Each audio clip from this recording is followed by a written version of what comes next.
Bonjour Julien Coulon. Bonjour Thibaut. Vous êtes étudiant à HEC Paris, vous suivez le programme exécutif MBA, mais vous êtes aussi et surtout le fondateur de ce que l'on appelle une pépite de la French Tech. Je veux parler de Cedexis. Vous êtes d'ailleurs revenu sur les bancs de l'école à l'âge de 44 ans. D'abord, est-ce que vous pouvez nous pitcher, comme on dit, l'activité de Cedexis rapidement? Alors Cedexis, alias l'aiguilleur du net ou le Waze de l'Internet pour l'international. L'idée c'est simple, c'est spécialisé dans la partie immergée de l'iceberg de l'Internet. Donc quand on compare le réseau Internet aux routes et aux autoroutes et aux nationales, c'est assez similaire. Et globalement, on va éviter les bouchons entre un utilisateur et un serveur. Alors comment on fait ça? On transforme chaque utilisateur en sonde de monitoring, on collecte des milliards d'informations, on en crée une cartographie temps réel, un peu comme Waze, savoir où sont les bouchons. On voit les zones qui marchent bien, les zones qui ne marchent pas bien, les moments de la journée qui marchent bien et les moments de la journée qui ne marchent pas bien.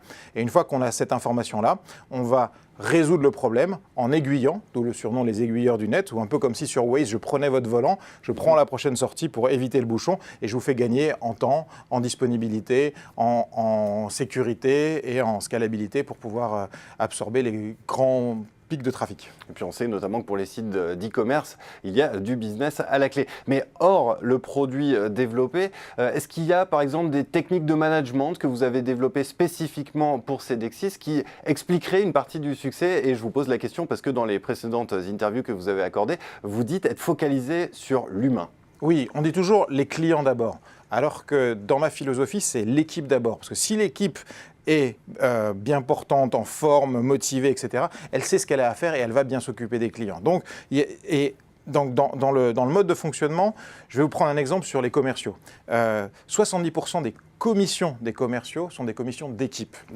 C'est ce qui paraît complètement énorme par rapport à un cursus classique où j'ai un fixe, un variable, et puis je touche mon variable individualisé. Voilà, en général, c'est ce qu'il fait. Oui. Et là, le fait de mettre ça en place, ça a permis d'avoir c'est un peu une cerise sur le gâteau. Il faut déjà que les équipes s'emboîtent bien entre elles et qu'elles soient très complémentaires. Mais quand il y en a un qui est en vacances, il sait qu'il peut vraiment prendre des vraies vacances puisque un de ses collaborateurs va s'occuper du compte. Ou en termes d'information, on vend des choses qui sont très technologiques. Chaque client l'utilise d'une façon un peu atypique. Le fait de partager cette information fait que le niveau intellectuel et le niveau technique des équipes grimpent. Et donc, on évite ces formations avec 6 mois de retard qui sont toujours un petit peu obsolètes.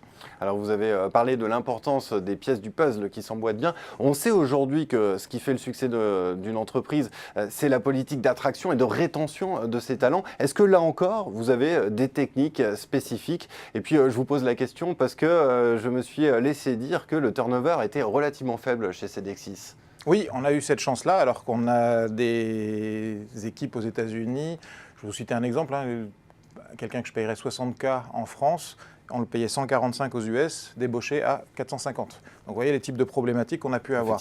Oui. Et pour résoudre ça, alors en Europe, on n'a pas ce type de concurrence, mais quand même. Et en fait, ce qu'on a mis en place, c'est des entretiens de groupe. C'est-à-dire que, prenons un exemple, on va recruter un chouchouteur. Donc un chouchouteur, c'est un account manager. Pour vous donner déjà, rien que dans les termes, on les modifie. Le chouchouteur va rencontrer un autre le candidat.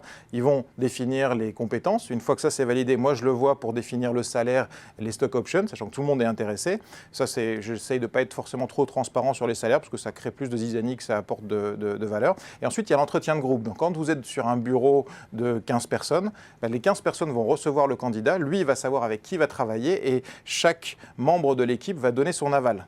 En faisant ça, c'est à bulletin secret, donc on va voter, on a un bulletin secret, et ensuite, s'il y a unanimité, là, il n'y a pas de souci, ce qui fait que l'onboarding ou l'accueil du candidat lorsqu'il sera en poste, chacun va se sentir responsable de sa bonne intégration. Et ça, c'est vraiment clé. Si jamais il y a un vote contre, on discute. S'il y a 2 votes contre, si tu as un doute, tu n'as pas de doute, du coup, on passe.